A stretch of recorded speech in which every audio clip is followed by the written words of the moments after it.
संकेत करत हूँ कौनो मर्द मेहरारू का आपसी मैटर हो।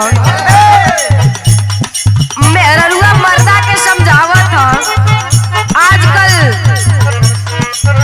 ई जमाना चलत है कि शादी बियाह भइले के बाद भी आशिकी चढ़त हो, लव हो जात हो, इश्क के बीमारी हो जात हो। ऐसे ही कुछ मर्दा भी करत रहे। मेहरारूआ देख लीलस, समझावत ह, अपने मर्दा का समझौलस।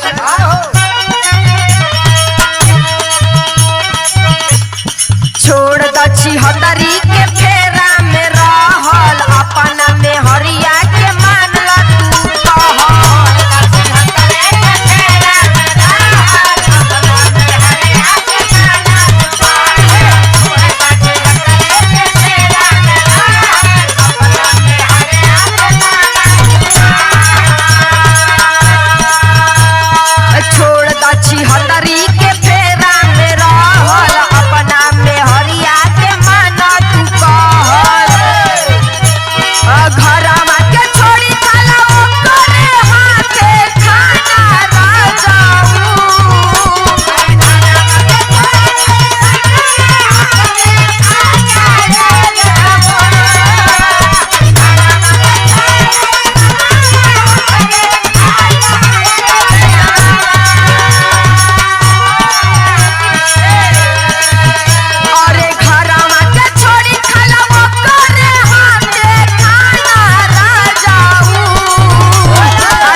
अच्छा बाबूजी, मैं आप लोगों के बीच में एक रविदास जी का विरह प्रस्तुत करती हूँ, जिसका शीर्षक है संत शिरोमणि रविदास जी की हत्या।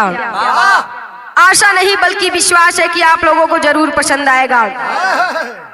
4 लाइन भूमिका का भाव लगल मास्टर।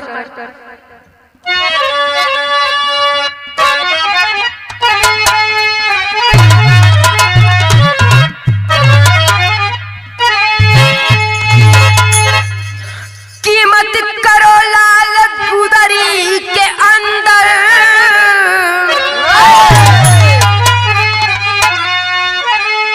साए में मोती छिपाया हुआ है। कहकर ठुकराती है विषधर ये दुनिया, मणि ने मणि को छुपाया हुआ है। काटा होता गुलाबों के फूलों में भी, अरे पर चमन को छिपाती है आती बहारें।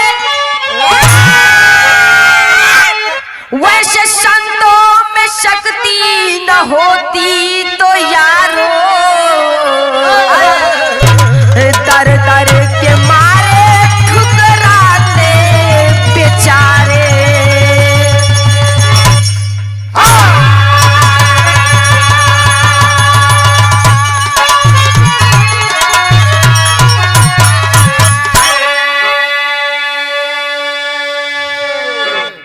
चार लाइन का भूमिका कितना बढ़िया रहल।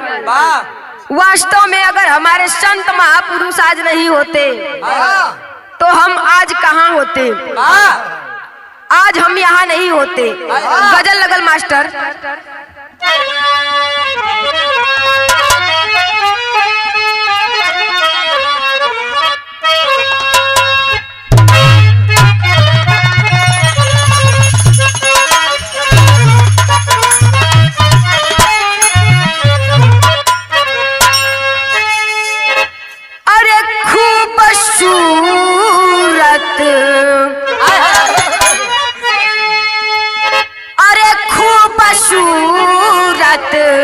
अदाओं के आशिक हैं हम, अरे खूबसूरत अदाओं के आशिक हैं हम।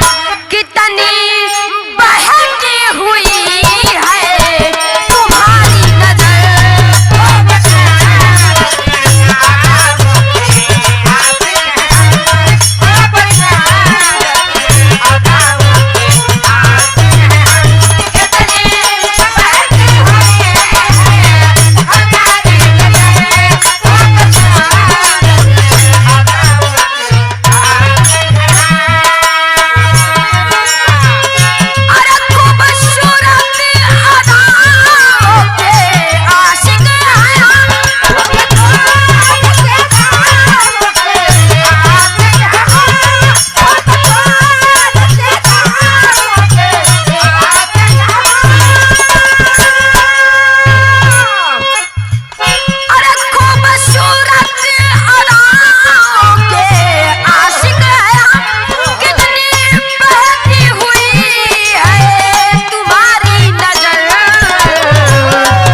भाव कैसे है मास्टर।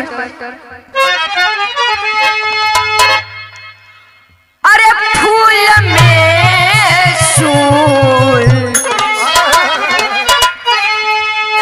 अरे फूल में सूल हर दम चुभा करके हो, अरे फूल में सूल हर दम चुभा करके हो। खूनी पंजों से पापी मसलते गए,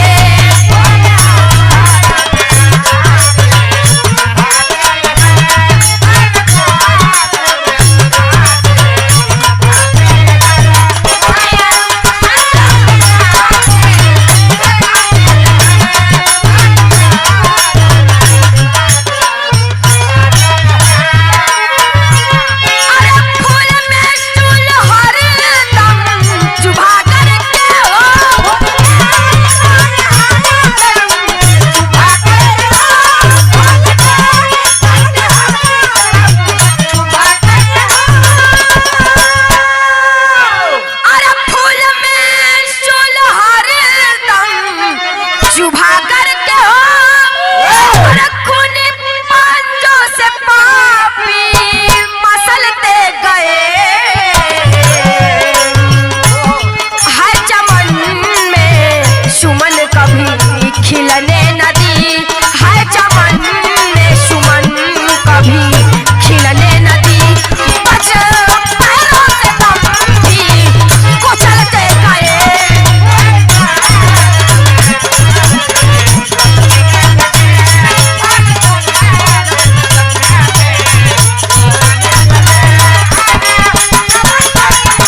बिरहा के शुरुआत है जैसे भइल 4 लाइन शेर में भाव लगल।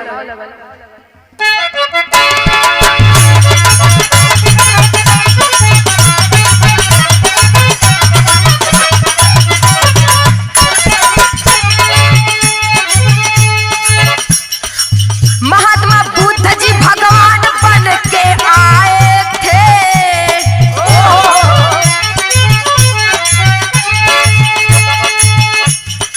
महात्मा बुद्ध जी भगवान बन के आए थे, जगत में बौद्धिकता का पाठ वो पढ़ाए थे। तथागत भगवान गौतम बुद्ध जी की कहानी 563 ईसा पूर्व से चलती आ रही है। मानवता का पाठ पढ़ाने वाले तथागत भगवान गौतम बुद्ध जी विश्व में शांति का संदेश दिया और उसके बाद एक तरफ विश्व में मानवता का पाठ पढ़ाने वाले तथागत भगवान बुद्ध की चर्चा हो रही थी, तब कभी मनुवादियों को ये सब नहीं भाता था, कभी मनुवादियों को ये सब नहीं भाता था, देखते देखते ही खून खौल आता था। किए थे कत्लेआम शूद्र अति शूद्रों का, किए थे कत्लेआम शूद्र अति शूद्रों का, जिससे दुखित हुए संत सब दरिद्रों का। कभी मनुवादियों को ये सब नहीं भाता था, कभी मनुवादियों को ये सब नहीं भाता था, देखते देखते ही खून खौल जाता था। अच्छा बाबूजी, कहानी के आप लोगों ने साफ साफ समझ ला। एक तरफ मनुवादियों का व्यवस्था, ब्राह्मणवादी व्यवस्था चरम सीमा पे शूद्रों के ऊपर अत्याचार हो रहा था। गले में हांडी और कमर में झाड़ू बांध करके अछूत बना करके अपने समाज से दूर कर दिया गया था। धरती पर चलने का अधिकार नहीं था।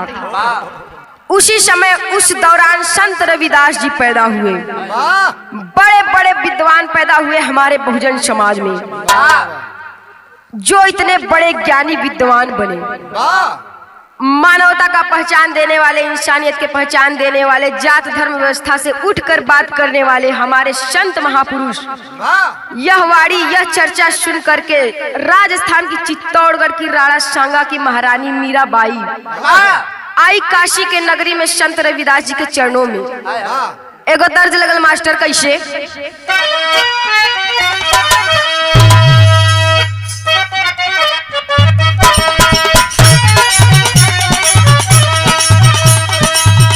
हंता तार गईनी हो, सुनर पार पैनी हो,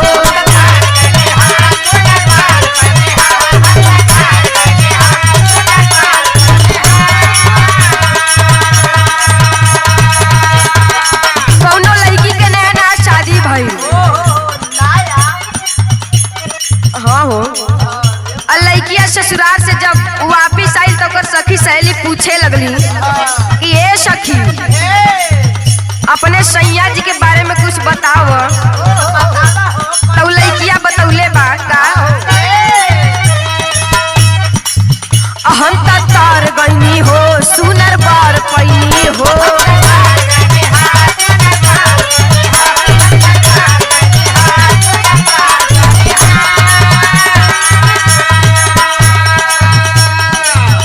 अपना राजाऊ के प्यार में सवार गईनी हो,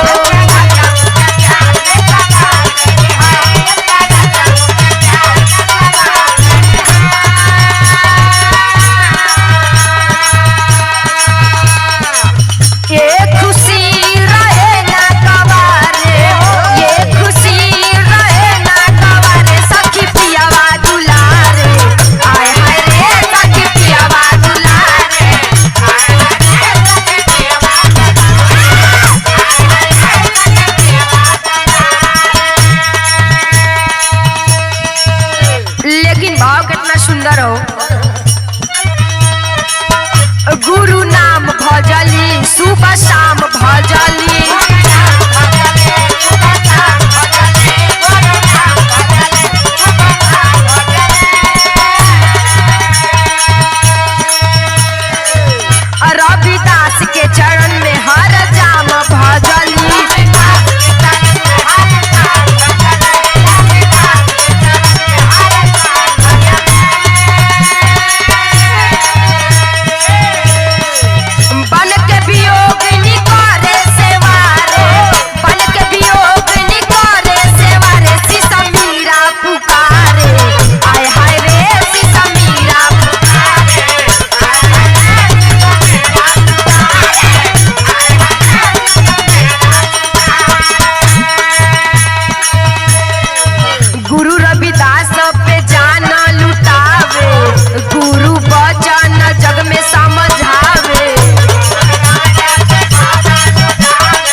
रविदास जी की प्रचार करने लगती है मीरा।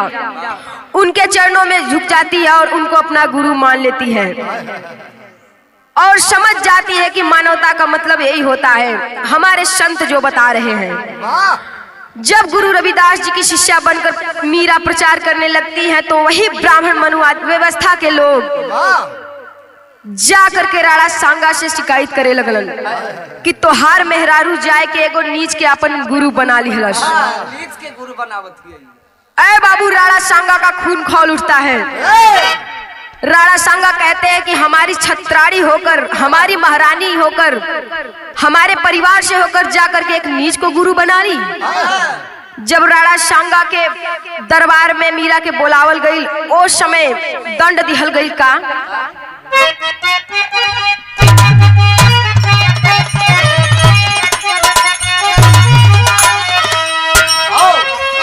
कहत हम जहर जिंदगी में घोरबू के तबाह करबू, जहर जिंदगी में घोरबू के तबाह करबू, हमार मरल मुहवा देखबू के बियाह करबू।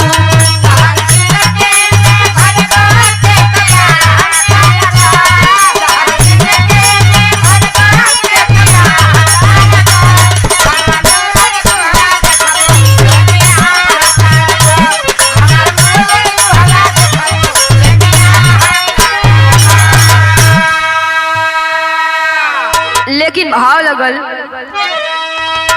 कि जहर दे के पापी, कि जहर दे के पापी मीरा के मुआवल चाहेले, जहर दे के पापी मीरा के मुआवल चाहेले, सतगुरु के चरनिया छोड़ावल चाहेले।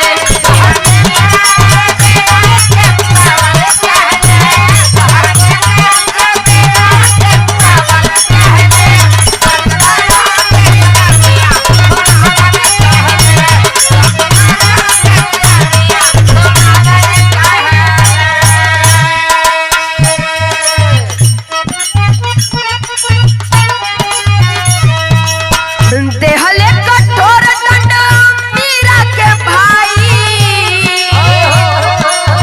राणा कहे नीच के तू गुरु क्यों बनाई।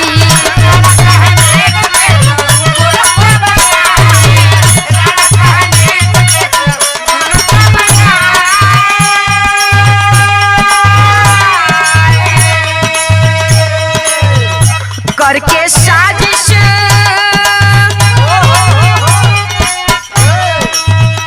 करके साजिश रविदास के मुआवल चाहेले, करके साजिश रविदास के मुआवल चाहेले, सतगुरु के चरनिया छोड़ावल चाहेले।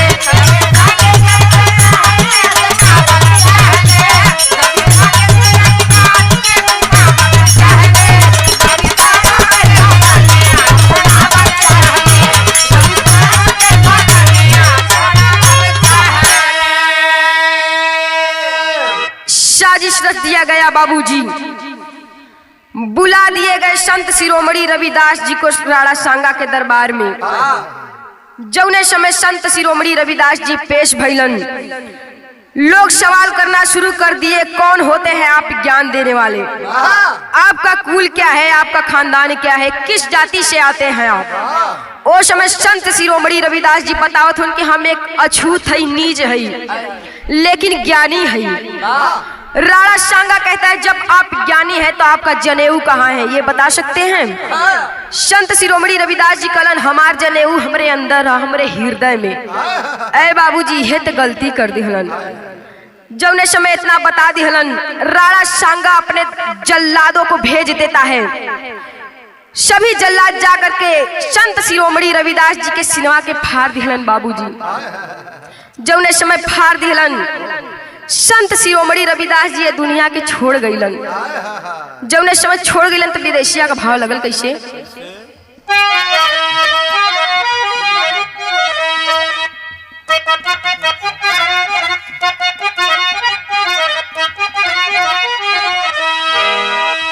अरे दिव्य जनेऊ के अरे बहाने सब मुदैया हो।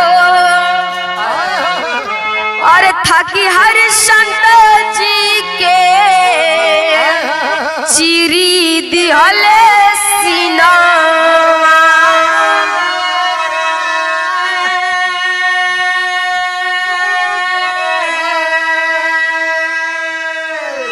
मनुवादी विधि सब अरे बहुते बेरहमी से अकिलवा में गुरु जी के हताले परनावा। ऐ बाबूजी मार दिहलन संत गुरु रविदास जी के। जौने समय संत गुरु रविदास जी चल गए न दुनिया से, ओ समय टेरी का भाव गल मास्टर।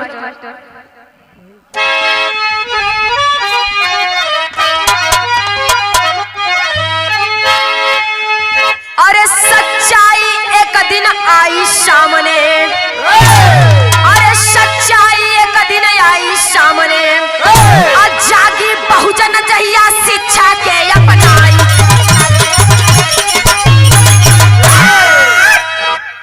बाबूजी हत्या कर दिया गया संत शिरोमणि गुरु रविदास जी का, लेकिन ब्राह्मणीकरण कर दिया गया। अफवाह फैला दिया गया कि उन्होंने समाधि ले लिया।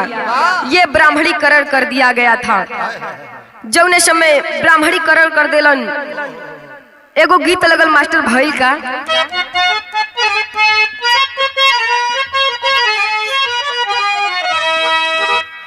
मन कर सिलावन पे लोढ़ा से अरे कुचदी जवानी राजाऊ। मन कर सिलावन पे लोढ़ा से कुचदी जवानी राजाऊ।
शिरोमणि इस दुनिया को छोड़कर चले गए, हम लोगों को रास्ता दिखाने वाले कोई नहीं, लेकिन हमारे संतों का क्रांतिकारी आंदोलन ब्राह्मणीकरण करके भक्ति का आंदोलन बना दिया गया। लेकिन वास्तव में भक्त होते तो तुलसी दुबे की लिखी हुई बात को हमारे संत महापुरुष काटने का काम नहीं करते। तुलसी भी भक्त और संत शिरोमणि रविदास भी भक्त, वो भी पुजारी और ये भी पुजारी, तो भगवान के खिलाफ नहीं लिखते हमारे संत, चाहे संत रविदास, लेकिन लिखते हैं क्योंकि ये भक्त नहीं थे। लेकिन संत शिरोमणि रविदास जी इस लाइन को काटते हैं, कहते हैं तुलसी तुम गलत हो, रविदास ब्राह्मण पूजे नहीं जो होवे गुणहीन, पूजे चरण चंडाल के जो होवे गुण प्रवीण। मतलब ब्राह्मण कुल में पैदा होने वाला हर ब्राह्मण पूजनी नहीं होता, ज्ञानी नहीं होता, कर्म से ज्ञानी होता है, कर्म से ब्राह्मण होता है। संत शिरोमणि रविदास जी बताते हैं और इस लाइन को काट देते हैं। आप लोगन विद्वान बैठे हैं, गौर करिए क्या ये लाइन मेल खा रही है या कट रही है, क्योंकि हमारे संतों का आंदोलन भक्ति का आंदोलन नहीं था, वो क्रांतिकारी आंदोलन था। समाज को जगाने के लिए धीरे धीरे बात को आगे बढ़ाने लगे। इधर होत कहा पापड़ का भाव लगल।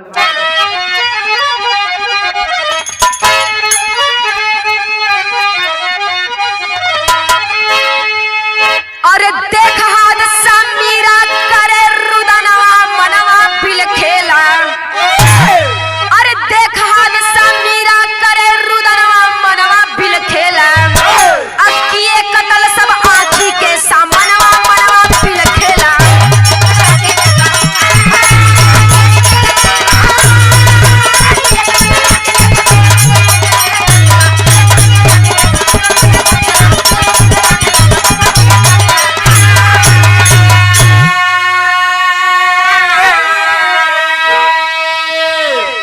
जोगी ना जा ना जा ना जा अब पाँव कहिला तोहरा हो, अरे गुरु भक्ति के राहे जग में कठिन हुआ सब हमरा हो, अरे गुरुवर हमरो लेके चला परनवा मनवा बिल खेला, अकिए कतल सब आँखी के सामनवा मनवा बिल खेला।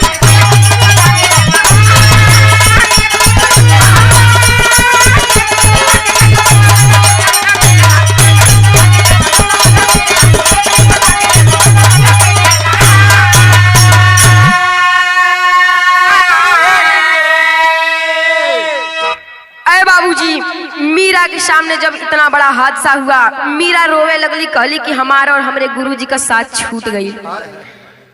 वो समय बैल का आला लिखल गई।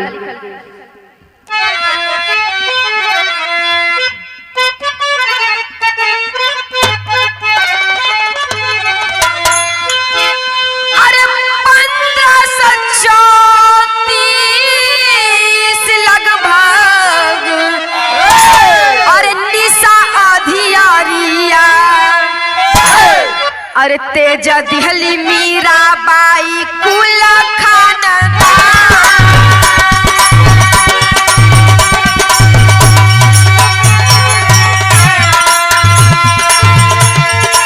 सहलो ना गयल साता गुरु के मारनावा,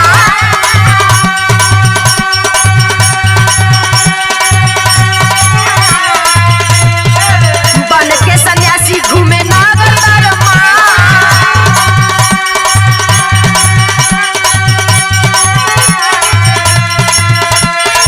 बोधिसत्व गुरु और के मिशन जोगिनिया,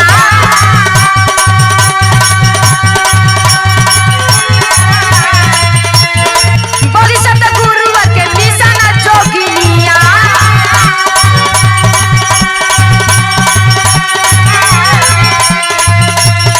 घूमी के प्रचार करे नित गुड़ावा।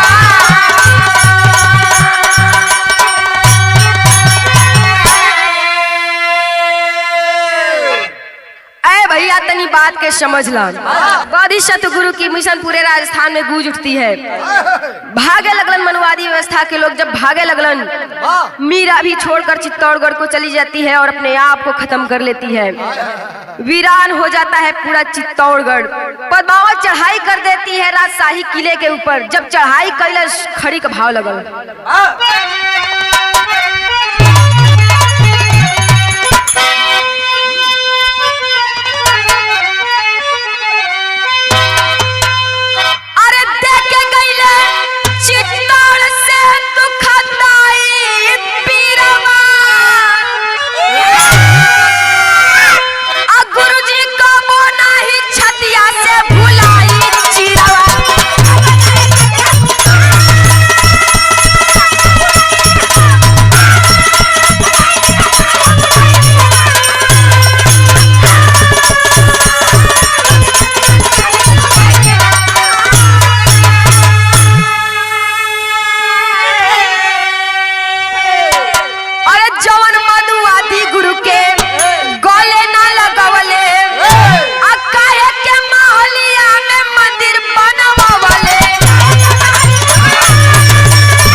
रविदास जी को अछूत मानकर, नीच मानकर गले नहीं लगाते हैं, वही मनुवादी के लोग चित्तौड़गढ़ के दरबार में मंदिर बनवा देते हैं और ब्राह्मणीकरण कर देते हैं ताकि कोई आवाज ना उठाए। यही समता मूलक समाज बना करके हमारे संत शिरोमणि रविदास जी चले गए, कुर्बान हो गए हमारे और आपके लिए। अपने संत गुरुओं के चरणों में श्रद्धांजलि अर्पित करते हुए शत शत नमन करते हैं। यदि वे नहीं होते तो आज यहाँ हम नहीं होते। आखिरी भाव लिखल गई। गुरु बिहारी गणेश बच्चन रामलाल